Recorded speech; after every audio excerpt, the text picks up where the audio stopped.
So you can not only create your own lookup, for example, of a thread feed that is private or public. You can make it public if you want.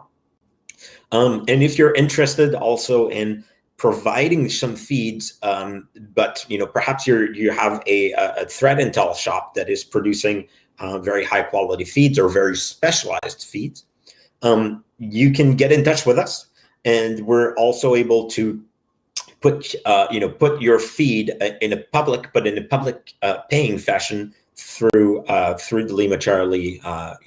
small marketplace, so that